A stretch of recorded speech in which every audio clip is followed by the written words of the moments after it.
On March 24th, 2015, 150 people boarded what should have been a routine morning flight. Parents with children, business travelers heading home, students returning from an exchange program, opera singers fresh from a performance in Barcelona. They settled into their seats on Germanwings Flight 9525, an Airbus A320, expecting nothing more than a short hop across the Mediterranean and over the French Alps to Dusseldorf, Germany. The flight would take less than 2 hours. The weather was perfect, clear skies stretching across southern Europe. The aircraft was in excellent condition, just a routine service flight for a reputable low-cost carrier owned by the legendary German airline Lufthansa. Within 40 minutes, all of them would be dead, scattered across a remote mountainside in the French Alps. This wasn't a mechanical failure. It wasn't a terrorist attack. It wasn't an accident of any conventional kind. This was something far more disturbing, something that would send shockwaves through the global aviation industry and force a fundamental rethinking of cockpit security measures that had been implemented after the September 11th attacks. One man, sitting at the controls of that aircraft, made a decision that morning that would end not just his own life, but the lives of 149 innocent people who had trusted him to deliver them safely to their destination. This is the story of Germanwings Flight 9525 and a disturbing tale of how Andreas Lubitz, a 27-year-old first officer with dreams of becoming a captain, deliberately crashed a commercial airliner into a mountain, and how the very systems designed to keep passengers safe became the instruments of their doom. To understand what happened on that March morning, we need to first understand the world of commercial aviation in the 21st century, the psychological screening processes for pilots, and a man who would exploit fatal weaknesses in both.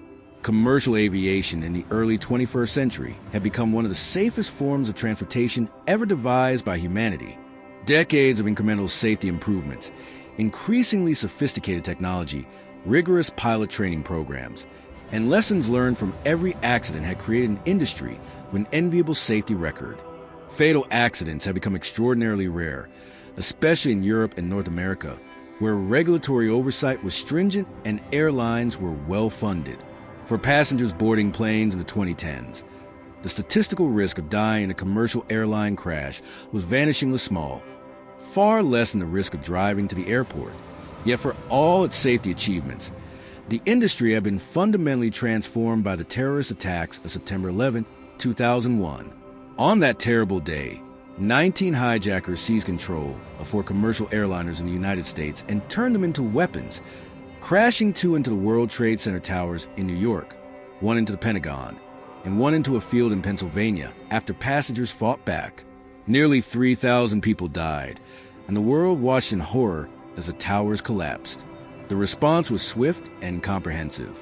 Airport security was revolutionized with new screening procedures, restrictions on what passengers could carry aboard, armed air marshals on flights, and most significantly, the reinforcement of cockpit doors. Prior to 9/11, cockpit doors on commercial aircraft were relatively flimsy affairs, designed primarily for privacy rather than security. Hijackers could break through them with minimal effort, as indeed the 9/11 terrorists had done. In the aftermath of those attacks, aviation authorities around the world mandated that cockpit doors be reinforced to withstand significant force. These new doors were designed to be impregnable from the passenger cabin. They featured reinforced materials, secure locking mechanisms, and could only be opened from inside the cockpit or through an access code known to the crew. The idea was simple and seemed foolproof. Prevent unauthorized access to the cockpit at all costs. Keep the terrorists out, keep the pilot safe, keep the passengers safe. But there was a fatal flaw in this logic, one that nobody in 2001 could have anticipated. The reinforced cockpit door was designed to keep threats outside of the cockpit. But what if the threat was already inside? What if one of the trusted individuals with access to the cockpit, one of the very pilots responsible for hundreds of lives, became the danger? The security measures implemented after September 11th had created an impregnable fortress, but they had also created a potential tomb if someone inside that fortress had malicious intent. This is precisely what would happen on Germanwings Flight 9525. The very security measure designed to protect the aircraft and its passengers will become the mechanism of their destruction. To appreciate the shock that followed the crash of Flight 9525, one must understand the reputation of the airlines involved. Germanwings was no fly-by-night budget carrier with questionable safety standards. It was a wholly owned subsidiary of Lufthansa, one of the most respected airlines in the world. Lufthansa itself has a storied history dating back to 1926, when it was founded as Deutsche Lufthansa. After being dissolved following World War II, it was re-established in 1953 and quickly grew into one of Europe's flagship carriers, known for punctuality, efficiency, and an impeccable safety record. The Germans, after all, had a reputation for engineering excellence and meticulous attention to detail. Lufthansa embodied these qualities. Flying Lufthansa was considered as safe as air travel could possibly be. Germanwings have been established in 2002 as Lufthansa's answer to the rise of low-cost carriers like Ryanair and EasyJet. It offered no-frills flights across Europe at competitive prices, but with the backing and oversight of Lufthansa, the same training standards, the same maintenance protocols, the same safety culture that defined Lufthansa were applied to Germanwings. The aircraft were Lufthansa aircraft, just painted in different colors. The pilots were Lufthansa trained. For passengers looking to save money without sacrificing safety, Germanwings seemed like the perfect choice. Until March 24th, 2015, Germanwings had never experienced a serious accident. Its safety record was unblemished. There had been minor incidents here and there, the kind of technical issues that affect all airlines from time to time, but nothing that raised red flags. Passengers trusted Germanwings, and they had good reason to. The airline employed rigorous pilot selection and training procedures inherited from Lufthansa. Only the best candidates made it through, or so everyone thought. Andreas Gunnar Lubitz was born on December 18, 1987, in the Bavarian town of Neuburg in der Donau. His family later moved to Magdeburg, a small town in the German state of Rhineland-Palatinate. By all accounts, Andreas had a relatively normal childhood. He was described by those who knew him as polite, quiet, perhaps a bit reserved, but pleasant enough. He attended the Mons Tabor Gymnasium, a college preparatory school, from which he graduated in 2007. From a young age, Andreas was fascinated by aviation. Like many boys, he dreamed of becoming a pilot, of soaring through skies, commanding massive aircraft, seeing the world. But unlike most boys who outgrow such dreams, Andreas pursued his with single-minded determination. At the age of 14, he joined the LSC Westerwald, a local gliding club in Magdeburg.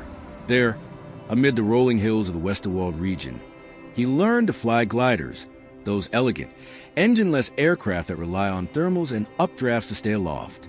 He earned his glider pilot's license at 16 and spent countless hours practicing his craft. For Andreas, flying wasn't just a hobby or a passing interest. It was an obsession, a calling. He wanted nothing more than to become a commercial airline pilot, to fly the big jets, to wear the uniform with the 4 stripes on the sleeve that marked a captain. And he was determined to achieve this dream to the most prestigious path available in Germany, the Lufthansa pilot training program. Getting accepted into Lufthansa's trainee program was no easy feat. Lufthansa received thousands of applications every year from aspiring pilots across Europe. Only a small fraction were accepted. The selection process was rigorous, involving aptitude tests, psychological evaluations, medical examinations, and interviews. Candidates had to demonstrate not just technical aptitude, but also the right temperament, good judgment, emotional stability, and the ability to handle stress. The psychological screening was particularly important.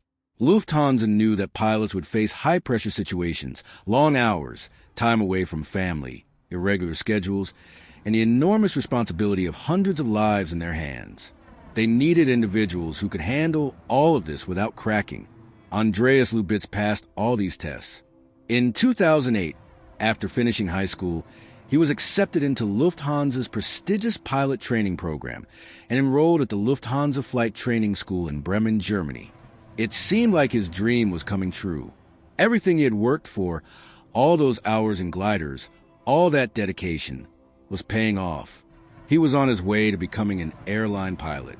But there was already a darkness lurking beneath the surface, one that would soon manifest itself in a way that nobody could have predicted.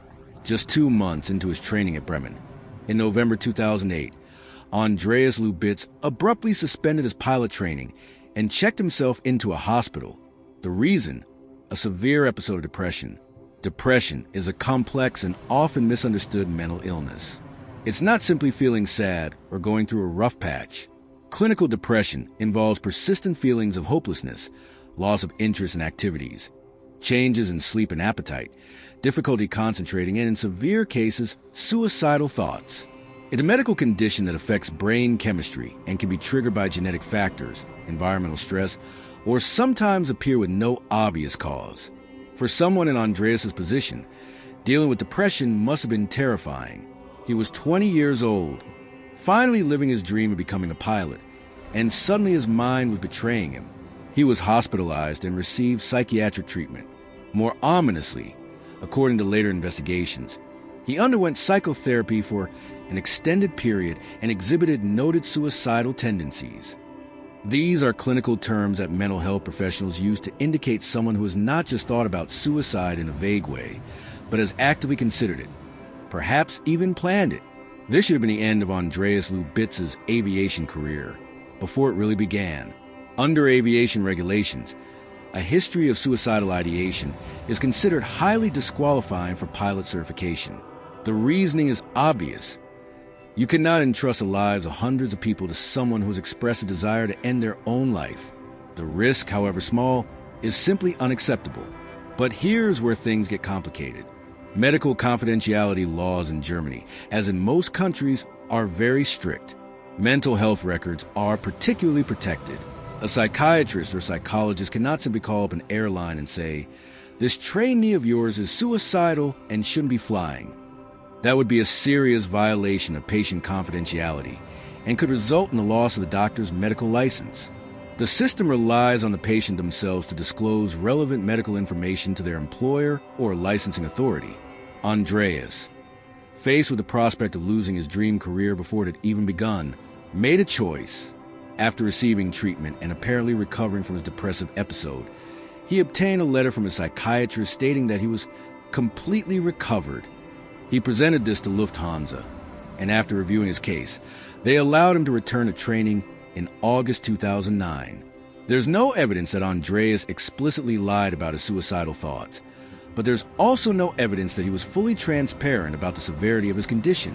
The psychiatrist's letter, based on sessions with Andreas, concluded he was recovered. But was he? Or had he simply learned to hide his symptoms, to say the right things in therapy, to present a facade of mental health while darkness still lurked within? We'll never know for certain, but what we do know is that Lufthansa allowed him to continue, believing he had overcome his mental health issues. It was a decision that would have catastrophic consequences. With his psychiatric episode behind him, or at least officially behind him, Andreas resumed his pilot training with renewed vigor. He was determined to prove himself, to show that he could handle the pressures of aviation, to achieve his dream. In November 2010, Andreas moved to the United States to continue his training at the Lufthansa Airline Training Center in Goodyear, Arizona. This facility, located in the desert southwest where clear skies and good weather prevail year-round, is one of several training centers that European airlines use to provide their trainee pilots with flight hours. The weather in Arizona is far more predictable than in Germany, allowing for more consistent training schedules. As part of his training in the United States, Andreas needed to obtain a Federal Aviation Administration pilot certificate. When he applied to the FAA, he filled out medical forms. On these forms, there was a question asking if he had ever had mental disorders of any sort, depression, anxiety, etc. Andreas checked yes. This raised flags at the FAA.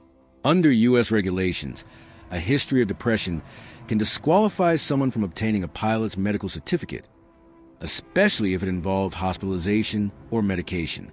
The FAA initially declined to grant Andreas a medical certificate. They sent him a letter requesting more information about his psychiatric history. Andreas, or rather his psychiatrist back in Germany, provided the FAA with a letter explaining that he had been treated for depression but was now completely recovered. The letter mentioned that he had been on medication but was no longer taking any psychiatric drugs.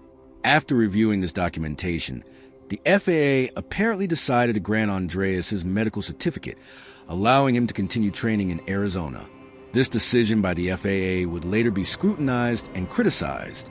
Former FAA officials would later state that the documentation provided should have raised more concerns, that perhaps more rigorous follow-up was needed.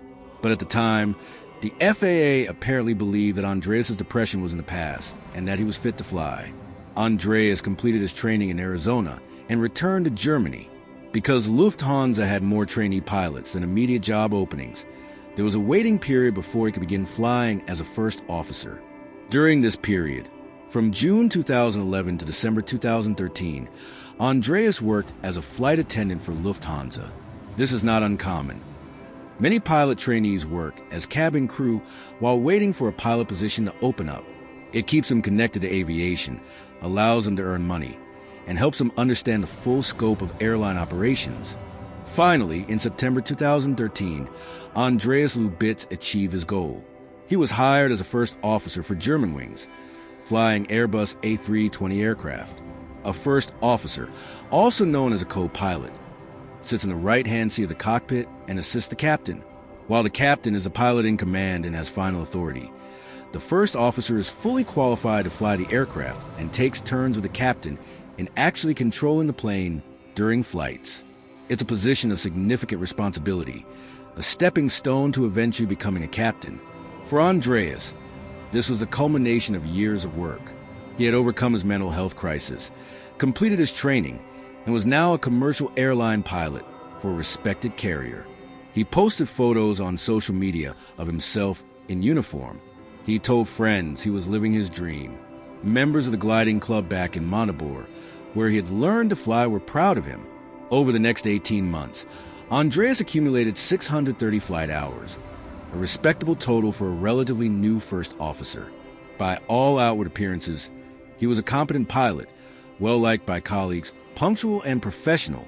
Lufthansa CEO would later describe him as having been 100% fit to fly without any restrictions. But beneath this veneer of normality, Andreas Lubitz was unraveling. In the months leading up to March 2015, Andreas was struggling. The precise details of his mental state during this period have been pieced together from medical records, internet search histories, testimony from doctors, and evidence found in his apartment after crash. Andreas was experiencing a return of his depression, possibly even more severe than before. He was having trouble sleeping, suffering from insomnia that left him exhausted. He was anxious, agitated, but most concerning of all, he was developing vision problems that filled him with dread. For a pilot, vision is everything. Commercial pilots must maintain strict medical standards, including excellent eyesight. If Andreas was going blind, or even if his vision was deteriorating significantly, he would lose his medical certificate. And if he lost his medical certificate, he would lose his pilot's license. Everything he had worked for, his entire identity, would be stripped away. In early March 2015, Andreas began visiting doctors. He went to multiple physicians, including ophthalmologists and neurologists. He was searching desperately for answers, for reassurance that he wasn't going blind, that he could continue flying.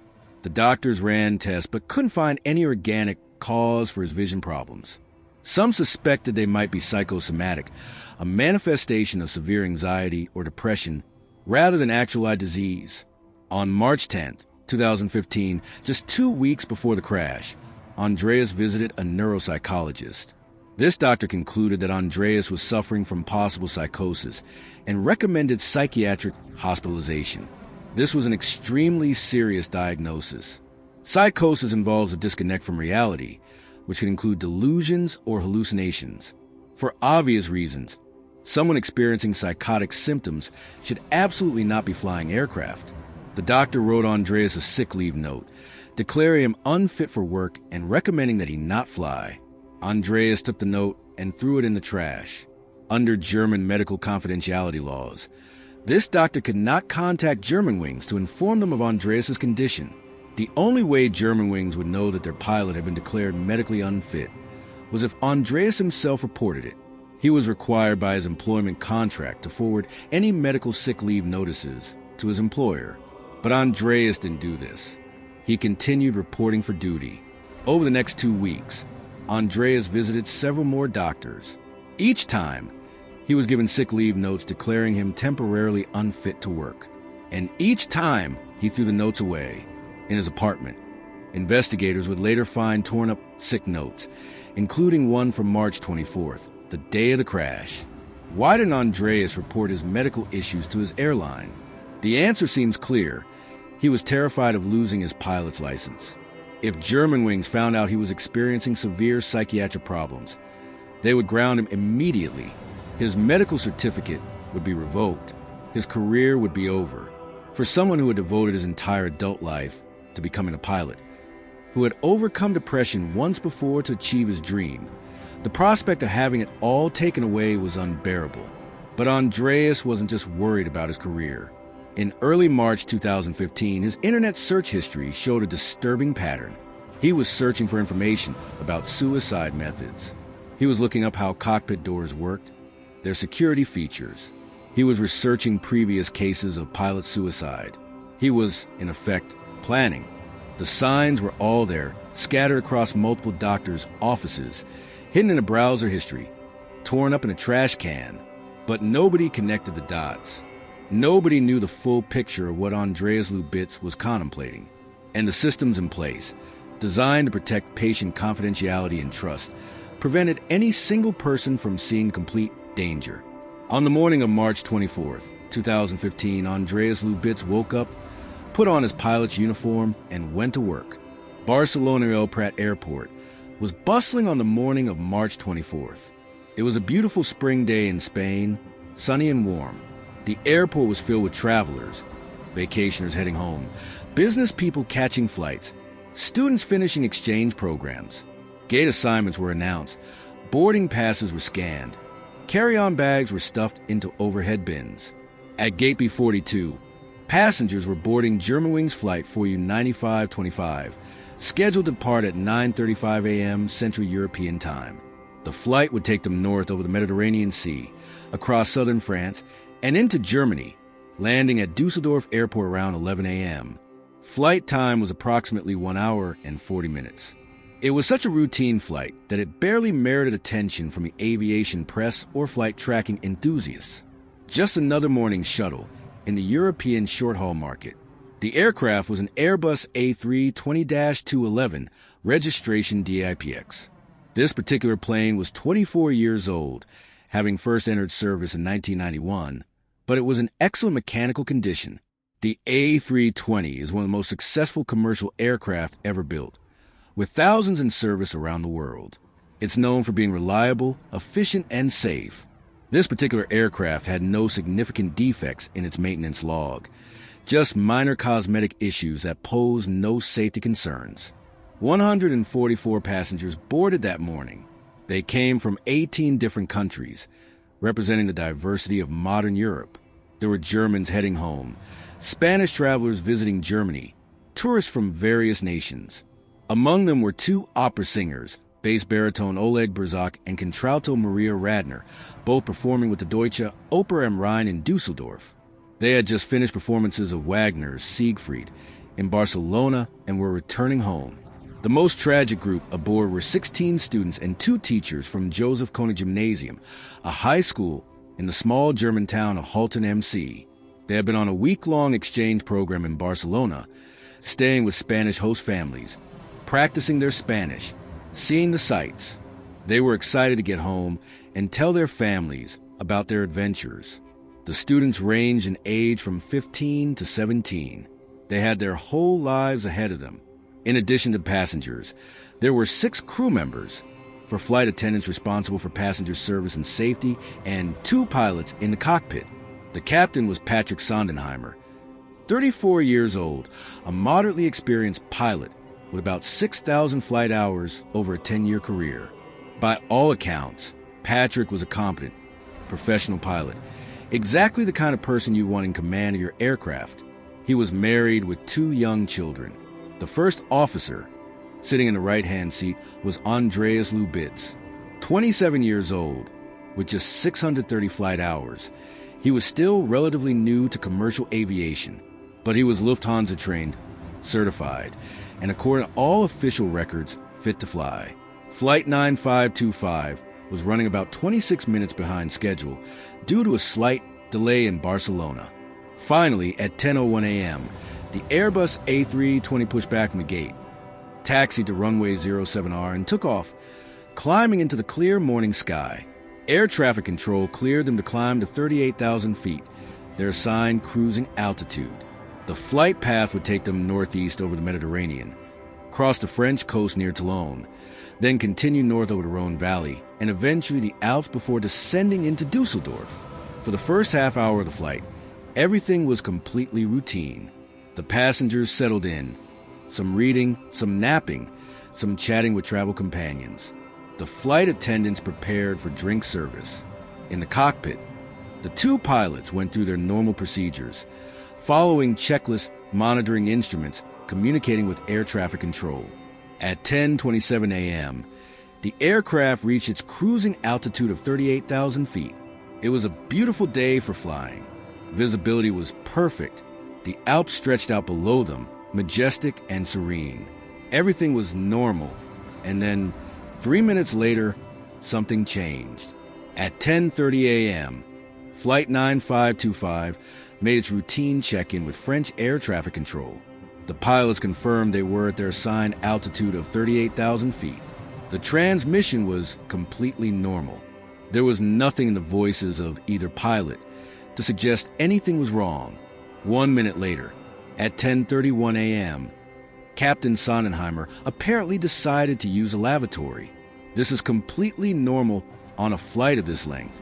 Pilots on longer flights routinely take turns leaving the cockpit for bathroom breaks or to stretch their legs. When one pilot leaves, the other remains in command. Everything continues as usual. But on this flight, when Captain Sonnenheimer left the cockpit and closed the door behind him, he had just sealed not just his own fate, but that of everyone aboard. The moment the captain was outside the cockpit, Andreas Lubitz reached forward to the center console and changed the autopilot settings. Instead of maintaining the assigned altitude of 38,000 feet, he reprogrammed the system to descend to just 100 feet. He then initiated the descent. The Airbus A320 began descending at a rate of approximately 3,400 feet per minute. This is not an emergency descent rate. It's too slow for that, but it's faster than a normal descent into an airport. It was deliberate, controlled, steady in the passenger cabin. People would have felt their ears pop from the pressure change. The aircraft's nose dipped slightly downward. Some passengers might have glanced out the windows and wondered why they seemed to be descending already. They weren't due to land for another hour, but most probably didn't notice anything wrong at first. The descent felt relatively normal at French air traffic control. However, alarms were going off. The controllers saw on their radar screens that Flight 9525 was descending without authorization. They tried to contact the aircraft on the radio. Germanwings 9525, this is Marseille Control. Please confirm altitude. No response. They tried again. Germanwings 9525, confirm altitude. Respond, please. Silence. Outside the cockpit door, Captain Sonnenheimer had returned from the bathroom and was trying to get back in. He knocked on the door. In the post 9/11 world, cockpit doors are designed to be opened from inside or from outside using emergency access code. But there's also an override feature. If someone inside the cockpit doesn't want to let anyone in, they can press a button that locks the door for 5 minutes. It's a security feature designed to prevent hijackers from forcing flight attendants to give them the code. The idea is that if terrorists are trying to break in, the pilots can lock them out and have time to alert authorities. Andreas Lubitz had pressed that button. Captain Sonnenheimer knocked harder. He could see on a video screen that the aircraft was descending. He must have realized something was terribly wrong. He began pounding on the door with his fists, yelling for Andreas to open it. The cockpit voice recorder would later capture his increasingly frantic efforts. He wasn't whispering or being polite. He was screaming, "Open the goddamn door." But Andreas Lubitz did nothing. Investigators would later analyze the cockpit voice recorder in detail. They could hear Captain Sonnenheimer's desperate pounding and shouting. They could hear his voice, filled with terror and desperation. What they couldn't hear was Andreas. The recordings captured the sound of his breathing, steady and calm, but he said nothing. He didn't respond to the captain's pleas. He didn't respond to air traffic control's repeated calls. He simply sat there, breathing calmly, watching the altimeter wind down as the aircraft descended toward the mountains. In the cabin, passengers were now beginning to realize something was very wrong. The aircraft was descending rapidly, but they weren't anywhere near Dusseldorf. Out the windows, those on the left side of the aircraft could see the French Alps rising up to meet them. The mountains, which had been far below them just minutes before, were now at a level and getting closer. Some passengers began to panic.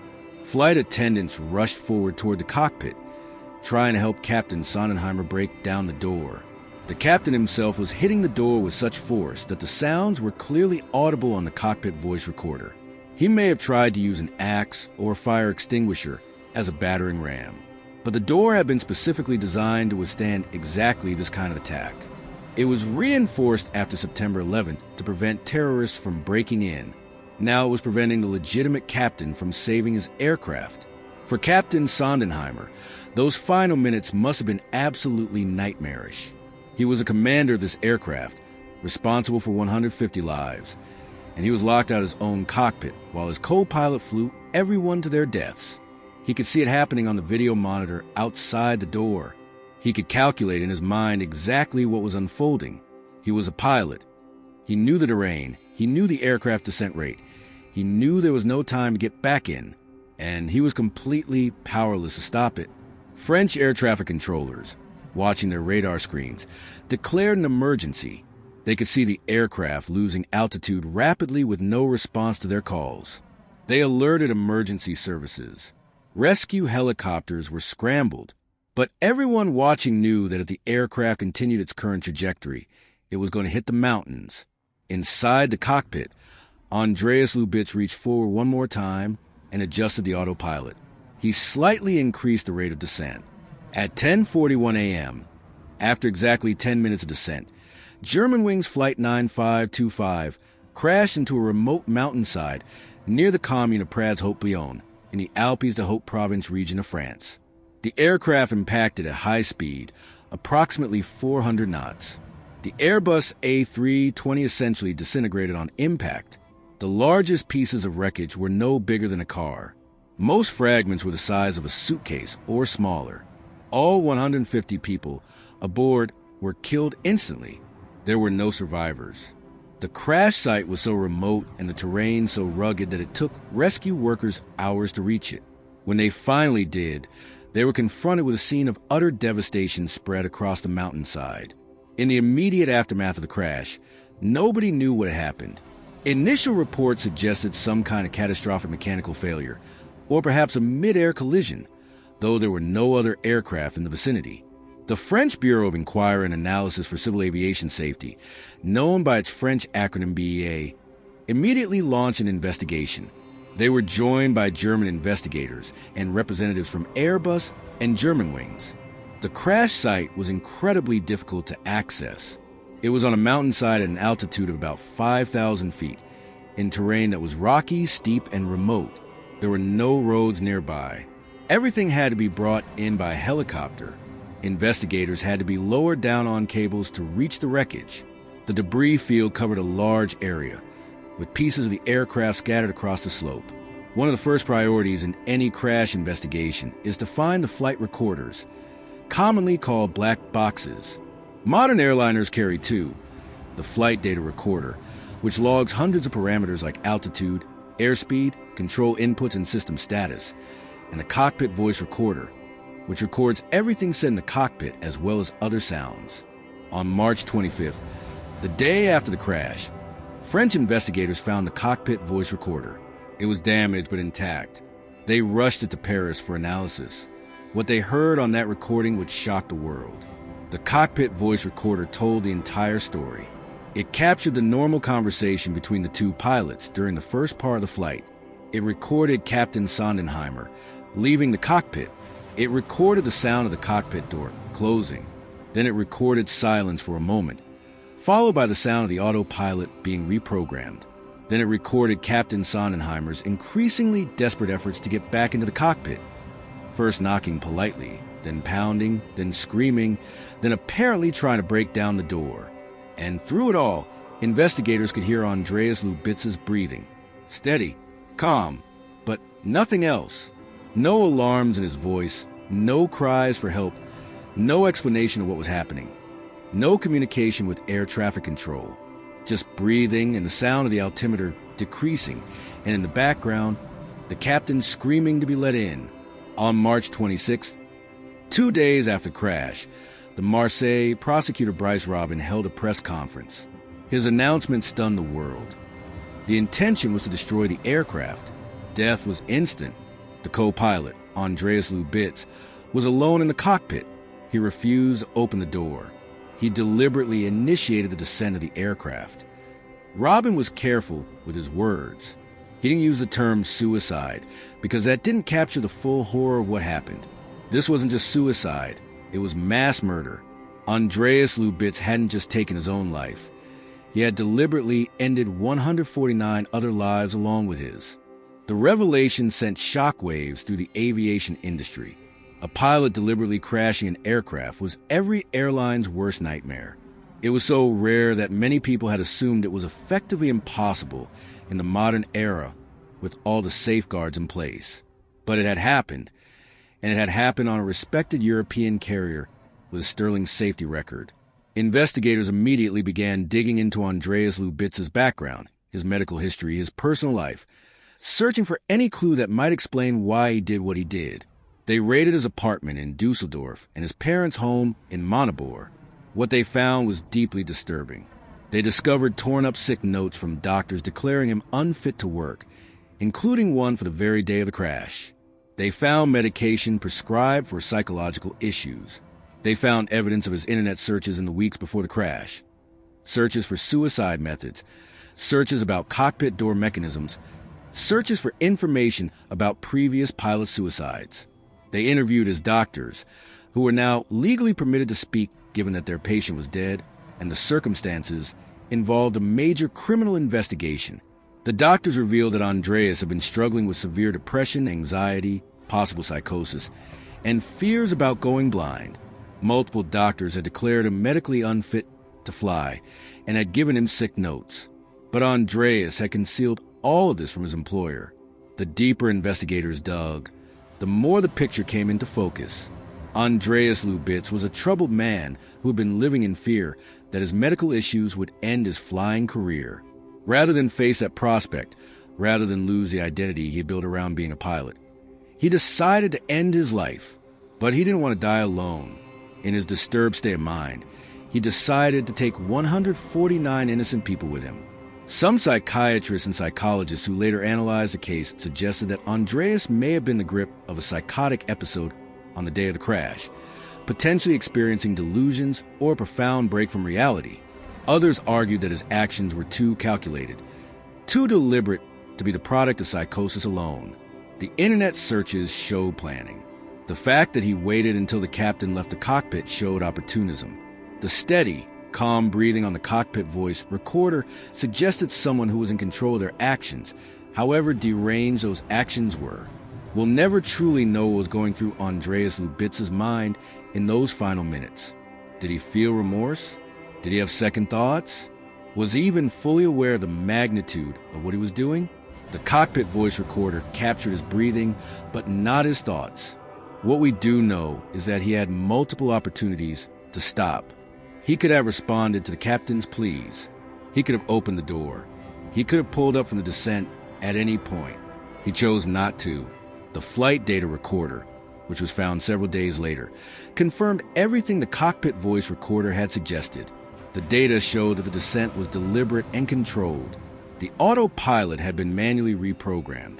There was no mechanical failure, no loss of control, no emergency that would explain the crash. Andreas Lubitz had simply pointed the aircraft at the mountain and waited for impact. Behind the cold statistics of 150 dead were real people with real lives, families, dreams, and futures that were all destroyed in those 10 minutes. The 16 students from Joseph Koenig Gymnasium in Haltern MC had been thrilled about their exchange program. They had spent a week in Barcelona, seeing the Sagrada Familia, walking down Los Ramblas, eating paella, practicing Spanish with their host families. Their teachers, who died alongside them, had organized a trip as an opportunity for the students to experience another culture. Instead, it became a tragedy that devastated an entire small town. Haltern MC had a population of only about 37,000. Losing 16 students and 2 teachers in a single incident was proportionally catastrophic for the community. The town's flags flew at half-mast for weeks. Counselors were brought in to help the surviving students process their grief. Opera singers Oleg Berzak and Maria Radner had their whole artistic careers ahead of them. Berzak was from Kazakhstan and had been performing in Europe for several years. Radner was German and had been singing professionally since 2009. They were both talented performers who had earned roles at the prestigious Deutsche Oper am Rhein. Their colleagues were devastated by the loss. Yvonne Zelka and her daughter Emily were Americans from Virginia returning home from a vacation in Spain. Yvonne worked for the contractor Booz Allen Hamilton, which supported government agencies. Emily was a recent graduate starting her career. They had decided to fly through Dusseldorf as part of their journey home. It was supposed to be a convenient connection. Instead, they became 2 of 3 Americans killed in the crash. Martin Matthews was an Australian father of 2 from Victoria. He had been on holiday in Europe and was making his way back home via Germany. His family in Australia learned of his death through news reports before they received official notification. There were business travelers heading to meetings they would never attend. There were tourists ending vacations they had enjoyed. There were people visiting family they would never see again. Each person had boarded that flight expecting a routine hour and 40-minute journey. None of them had any reason to suspect that the young first officer in the cockpit was contemplating mass murder. Perhaps most tragically, Captain Patrick Sonnenheimer died knowing exactly what was happening and being utterly powerless to stop it. Those final minutes must have been absolute torture for him. He had the knowledge, the training, and the authority to save everyone on board, but he was locked out of his own cockpit by a security system designed to protect the very people who were now going to die because of it. His last moments were spent desperately trying to break down a door that had been specifically built to be impenetrable. In the weeks and months after the crash, memorial services were held around the world. In Germany, Spain, France, Australia, and many other countries, people gathered to mourn the victims. Flowers and tributes were left at the crash site, though it remained difficult to access. The affected community struggled to comprehend how such a thing could happen, how a trusted pilot could betray the faith placed in him so completely. As the investigation continued, attention turned to a critical question. How did Andreas Lubitz continue flying when he was clearly unfit for duty? How did he pass all the safety checks? How did nobody notice what was happening? The answer, it turned out, was a combination of medical confidentiality laws, inadequate psychological screening, and a pilot ability to conceal mental illness. In Germany, as in most Western countries, doctor-patient confidentiality is sacrosanct. When Andreas visited doctors in the weeks before the crash and received sick notes declaring him unfit to work, those doctors could not legally contact his employer without his permission. The system relies on the pilot's own integrity to report medical issues. But Andreas had a strong incentive not to report anything. Doing so would end his career. The European Aviation Safety Agency regulations at the time required pilots to self-report any health issues that might affect their ability to fly. But enforcement relied entirely on the pilot's honesty. There was no system in place to verify that pilots were actually reporting their medical conditions. If a pilot visited a private doctor, got a sick note, and threw in the trash, nobody would know.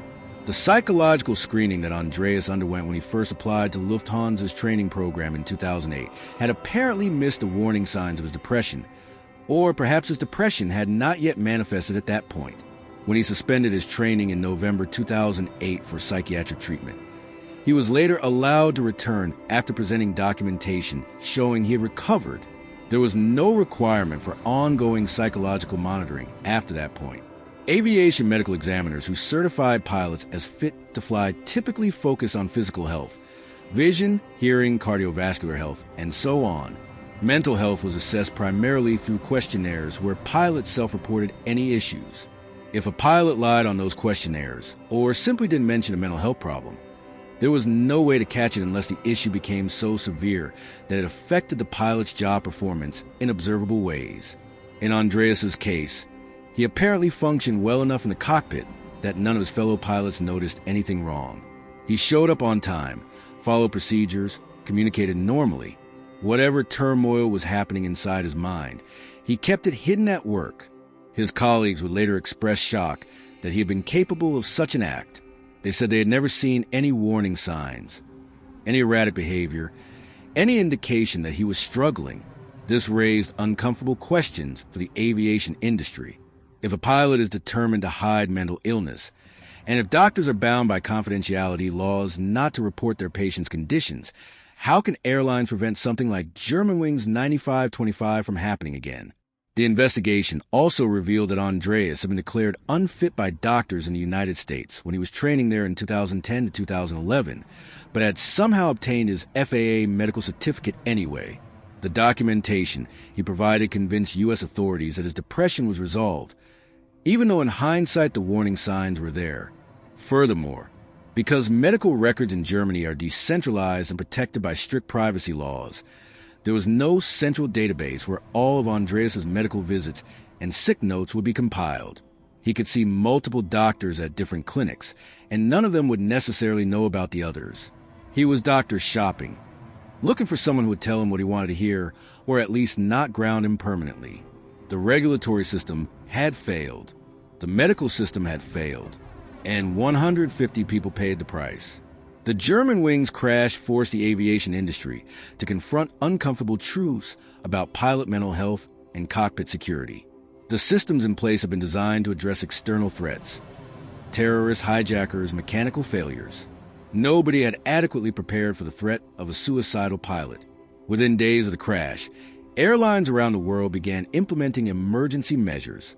The most immediate and widespread was the rule of two, which mandated that there must always be at least two people in the cockpit at all times during flight. If one pilot leaves for any reason, a flight attendant must enter and remain until the pilot returns. This simple measure would prevent any pilot from being alone in the cockpit with the ability to lock out everyone else.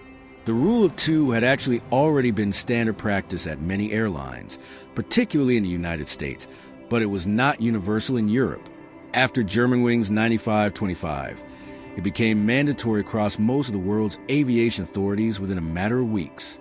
It was a quick fix that addressed the immediate vulnerability, but deeper reforms were needed.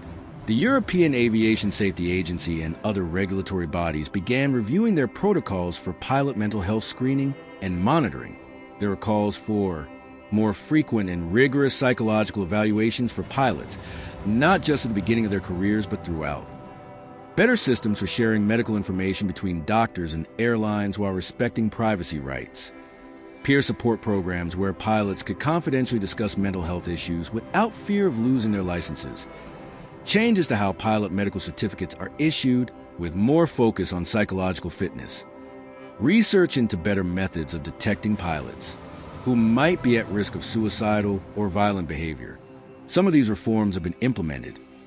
Others remain controversial. The aviation industry has always had to balance safety with practicality and cost. Implementing comprehensive mental health monitoring for hundreds of thousands of pilots worldwide is expensive and complex. There are also legitimate concerns about privacy and about discouraging pilots from seeking mental health treatment if they fear it will automatically cost them their careers. The tragedy also sparked a debate about cockpit door security. The reinforced doors that had been mandated after September 11th had successfully prevented any terrorist hijackings in the subsequent years. But they had also created a vulnerability that Andreas Lubitz exploited. Some people argued that the doors should be modified so that there's a way to override the lock from outside in emergencies. Others pointed out that this would potentially reopen the door to hijackings. It's a difficult balance, protecting against terrorists who want to break in versus protecting against pilots who want to lock everyone out. Most aviation safety experts concluded that the rule of two was sufficient to address the cockpit door issue. As long as there are always at least two people in the cockpit, one cannot lock out the other, but it requires constant vigilance and strict adherence to the procedure. Lufthansa and Germanwings faced significant legal and financial consequences. Families of the victims filed lawsuits. While the airline maintained that Andreas Lubitz had concealed his medical condition and had violated company policies, they still bore responsibility for employing him and for the inadequacy of their oversight. Insurance claims and legal settlements eventually totaled hundreds of millions of dollars. The crash also damaged the reputation of German aviation, which had long been considered among the safest in the world. Passenger bookings for Germanwings dropped significantly in the months following the crash. The airline was eventually merged more fully into Eurowings, another Lufthansa subsidiary, and the Germanwings brand was phased out, while the decision was officially described as a business restructuring. Many observers saw it as an attempt to distance the company from the tragedy. As shocking as the Germanwings disaster was, it was not the first time a pilot had deliberately crashed an aircraft, and sadly, it was not the last. The history of aviation includes several confirmed or suspected cases of pilot suicide by aircraft. The most infamous is probably Egyptair Flight 990 in 1999. The Boeing 767 crashed into the Atlantic Ocean off the coast of Massachusetts, killing all 217 people aboard. U.S. investigators concluded that the relief first officer, Gamil Al-Batouti, deliberately crashed the aircraft, based on cockpit voice recorder evidence that included him saying, "I rely on God," repeatedly while pushing the control yoke forward into a dive.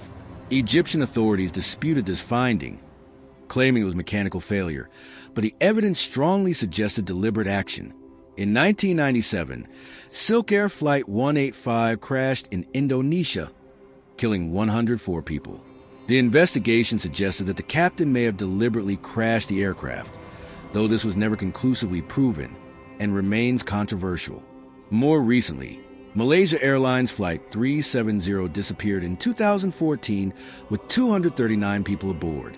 While the aircraft has never been found and the exact circumstances remain mysterious, some investigators believe the captain may have deliberately diverted and crashed the aircraft based on analysis of radar data and satellite communications. This too remains unproven and disputed. There have been smaller aircraft incidents as well, where pilots have deliberately crashed planes, though usually with fewer or no passengers aboard. The psychological profile of pilots who commit suicide by aircraft is complex and not fully understood. Some are experiencing severe depression or other mental illness. Some are motivated by personal crises, financial troubles, relationship breakdowns, terminal illness. Some may have ideological or political motivations. What distinguishes these cases from ordinary suicide is the decision to take others with them. Most people who contemplate suicide, even in the depths of despair, do not wish to harm others. But a small percentage, particularly those experiencing certain types of psychosis or personality disorders, may develop what psychologists call extended suicide thinking. If they're going to die, they want to take others with them, whether out of rage, delusion, or a twisted desire not to die alone. Andreas Lubitz appears to have fallen into this category. His internet searches in the weeks before the crash showed he was contemplating suicide, but rather than choosing a method that would only end his own life, he chose one that would end 150 lives. Whether this was because he was psychotic and not fully grasping reality, or because he was angry at the world and wanted to inflict pain, or because he simply didn't care about anyone else in his despair, we'll never fully know. What we do know is that such individuals are thankfully rare. Out of the hundreds of thousands of commercial pilots flying millions of flights every year, pilot suicide cases are extraordinarily uncommon.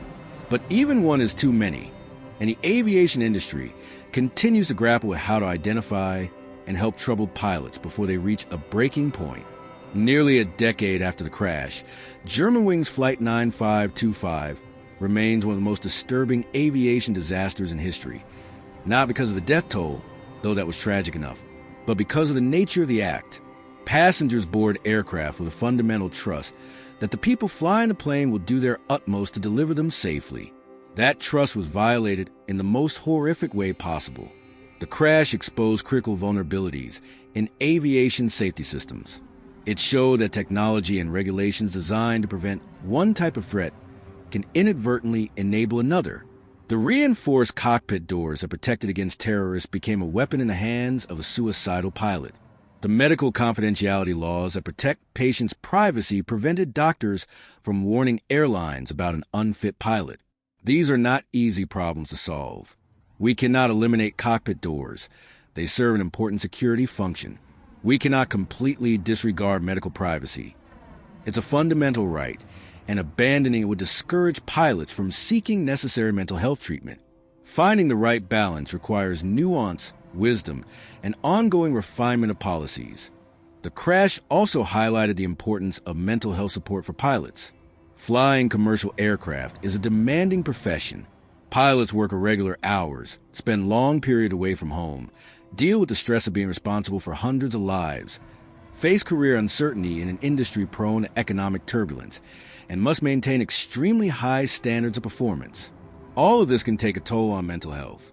The industry has slowly begun to recognize that pilots need better access to confidential mental health resources, where they can seek help without fear of automatically losing their licenses. Some airlines have implemented peer support programs where pilots can talk to other pilots about stress, anxiety, depression, or other issues. There are efforts to reduce the stigma around mental health in aviation culture, which has traditionally valued stoicism and self-reliance. The goal is to create an environment where a pilot who is struggling will reach out for help rather than suffer in silence and potentially become a danger to themselves and others. For the families of the victims, the pain remains. No amount of regulatory reform or industry change can bring back their loved ones. The residents of Haltern, MC, still mourn their 16 students and 2 teachers. Parents who lost children, children who lost parents, siblings who lost brothers and sisters, all carry the grief of that March morning. The crash site in the French Alps has become a memorial. A monument was erected there bearing the names of all 150 victims. It's a difficult place to reach, requiring a hike through mountainous terrain, but family members and others who wish to pay respects make the journey. The stark beauty of the alpine landscape contrasts with the horror of what happened there. The story of Germanwings Flight 9525 raises profound questions that extend beyond aviation. How much privacy should individuals have regarding their medical information when public safety is at stake? How do we balance the rights of individuals against the safety of the collective? How do we identify people who are at risk of harming themselves and others? And what do we do once we've identified them? These questions don't have easy answers. In Andreas Lubitz's case, multiple doctors had identified that he was unfit to fly. They gave him sick notes, but they couldn't force him to follow their recommendations, and they couldn't inform his employer without his consent. The system assumed that pilots would act responsibly and prioritize safety. Andreas chose not to. Should the system be changed so that doctors can break confidentiality in cases where public safety is at risk? Perhaps, but where do we draw the line? If a pilot visits a therapist for anxiety, should that automatically be reported to their employer, potentially ending their career even though anxiety is a treatable condition that millions of people manage successfully? If we make the rules too strict, pilots will simply avoid seeking help altogether, which could actually make the problem worse. These are the kinds of thorny ethical and practical dilemmas that the Germanwings crash forced into the open. There are no perfect solutions, only attempts to find the best balance between competing concerns. Where we stand today, commercial aviation remains one of the safest forms of travel ever devised. Fatal accidents are rare, and deliberate pilot actions like what happened on Germanwings 9525 are even rarer. The rule of 2 has become standard across most of the world's airlines. Psychological screening has been enhanced. Though it remains imperfect, there is greater awareness of pilot mental health issues and more resources available, though again, the system is not foolproof. The reality is that no system can be perfect. As long as humans are involved, there will be some element of risk. A determined individual who is willing to lie, hide symptoms, and violate rules can potentially slip through even the most rigorous screening processes. The goal is to make such cases as rare as possible through multiple overlapping layers of safety. What the aviation industry has learned, painfully, from Flight 9525 is that safety systems must be designed with an understanding that threats can come from unexpected directions. It's not enough to guard against terrorists, mechanical failures, and weather. we must also guard against the possibility that the person at the controls might be the threat. This doesn't mean we should be afraid to fly.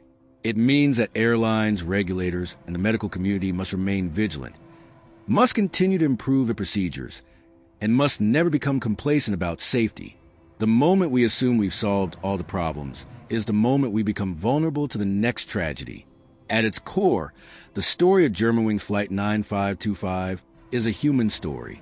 It's about a young man who dreamed of being a pilot, achieved that dream, and then saw it threatened by mental illness. It's about the doctors who tried to help him but were constrained by laws and circumstances. It's about a captain who desperately tried to save his passengers but couldn't break through a door. It's about 150 people who woke up on a beautiful March morning, expecting an ordinary day and never made a home. Andreas Lubitz was not born a monster. By most accounts, he was, for much of his life, an ordinary person. He had friends, family, hobbies. He worked hard to achieve his goals. But something went terribly wrong in his mind, whether it was depression spiraling out of control, a psychotic break, or some combination of factors we'll never fully understand. And when he reached that breaking point, instead of seeking help, instead of removing himself from a position of responsibility, he made the most horrific choice imaginable. We can debate endlessly about whether he could have been stopped, whether the warning signs were missed, whether the system failed. All of those discussions are important for preventing future tragedies. But we should also remember that at the heart of this story is human suffering. The suffering Andreas experienced in his disturbed mental state, though this cannot excuse his actions. And far more importantly, the suffering of the 150 innocent people who died and the families they left behind. On March 24th, 2015, Andreas Lubitz made a decision. In those 10 minutes between 10:31 a.m. and 10:41 a.m., he had multiple opportunities to change his mind, to pull up from the descent, to open the cockpit door, to respond to the desperate pleas of his captain. He chose not to. He chose instead to fly an aircraft full of innocent people into a mountain. We may never fully understand why. We can piece together the timeline, examine his medical records, analyze his internet searches, study the cockpit voice recorder, but we cannot get inside his head in those final moments. We cannot know what he was thinking or feeling as the altimeter wound down and the mountains rose up to meet the aircraft. What we do know is the result. 150 lives ended. 16 teenagers who would never graduate high school. 2 opera singers who would never perform again. A mother and daughter who would never complete their journey home. A captain who died trying to save his passengers. 144 other souls, each with their own stories, their own families, their own futures, all erased in an instant. The story of Germanwings Flight 9525 is a tragedy in the classical sense, a disaster that arose not from malicious intent in conventional sense, not from terrorism or sabotage, but from human weakness, from a broken mind, from systems that fail to prevent one disturbed individual from having the means to destroy so many lives. It's a reminder that safety is never absolute, that we can never let our guard down, and that sometimes the greatest threats come not from outside, but from within. It's a reminder that mental health matters, that we need to take it seriously, and that the stigma surrounding mental illness can have deadly consequences when people suffer in silence rather than seeking help. Most of all, it's a reminder of the fragility of life, of how quickly everything can change, and of the trust we place in others every day.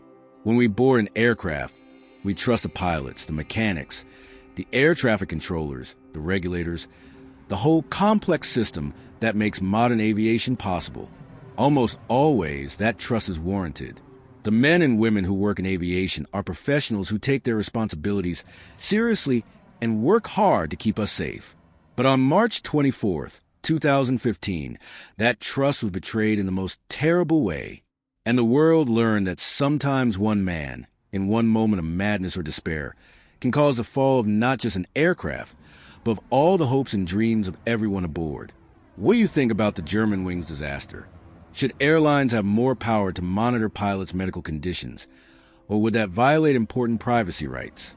How can we better identify and help pilots who are struggling with mental health issues before tragedy strikes? Please share your thoughts in the comment section. And in the meantime, thank you very much for watching.